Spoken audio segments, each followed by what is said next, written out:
faut que tu comprennes cette chose avant de te mettre en couple avec qui que ce soit ou de chercher la personne qui te correspond, c'est que tu dois devenir la personne qui te correspond.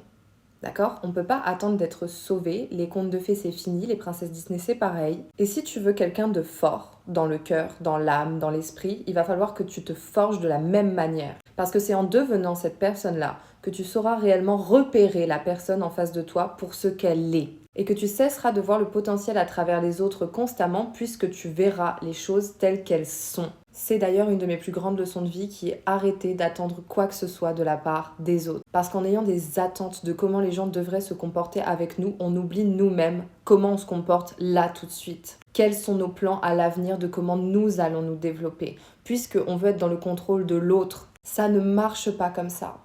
Quand tu imagines le potentiel de quelqu'un, tu vois ce que toi, ton cœur, ton âme, tes yeux feraient à sa place. Et pourquoi, plutôt que de le projeter chez quelqu'un, tu ne cherches pas à le mettre en toi? À titre personnel, avant de me trouver, j'aimais les personnes pour les mauvaises raisons, vu que je voulais qu'on m'aime pour les mauvaises raisons. Donc là, je dis pas qu'aujourd'hui je suis parfaite et qu'il n'y a pas encore des problèmes à gérer et que non, ça c'est illusoire, les gens qui vous vendent ça, c'est n'importe quoi. Et les gens qui ont entre 20 et 30 ans et qui vous disent que ça y est, ils ont tout accompli, ils sont ok, ils changeront plus jamais, c'est n'importe quoi. Tout est une évolution constante. Il n'y a pas vraiment de changement à proprement parler, mais plutôt justement un passage à autre chose qui est constamment là. Même quand vous ne serez plus là, votre énergie, votre corps, votre matière va passer à autre chose.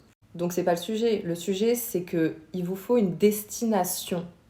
Dans quel environnement, dans quel genre de cadre de vie vous voulez être pour pouvoir justement dans vos recherches, dans vos actions, dans vos pensées, dans votre manière de vous habiller, de parler et j'en passe, devenir cette personne-là et être amené du coup à rencontrer des personnes qui auront la même vision que vous sur ça. Et quand j'étais paumée, que je savais pas ce que je voulais faire de ma vie, que je savais pas comment je voulais être dans mon style, comment je voulais m'affirmer en public, comment je pouvais prétendre savoir qu'un être humain me correspondrait alors que ma propre vie, je savais même pas à quoi je voulais qu'elle ressemble? C'est quoi les critères concrets lorsque vous n'avez pas de direction et de destination pour vous établir si quelqu'un est fait pour vous ou pas? Enfin, je veux dire, quels peuvent être les critères de se dire « Ah, cette personne, elle est faite pour moi ou pas » si vous-même, vous savez pas qui vous êtes? Donc, ce qu'il vous faut, accessoirement. L'amour, c'est magnifique et je veux bien que vous lui donniez un sens à travers quelqu'un et ce que vous projetez sur cette personne. En tout cas, pour moi, je trouve qu'on ne peut pas expliquer au grand public pourquoi une plante a besoin d'eau si nous-mêmes, on ne nourrit pas notre propre jardin avant. Et je trouve que ça vient littéralement éteindre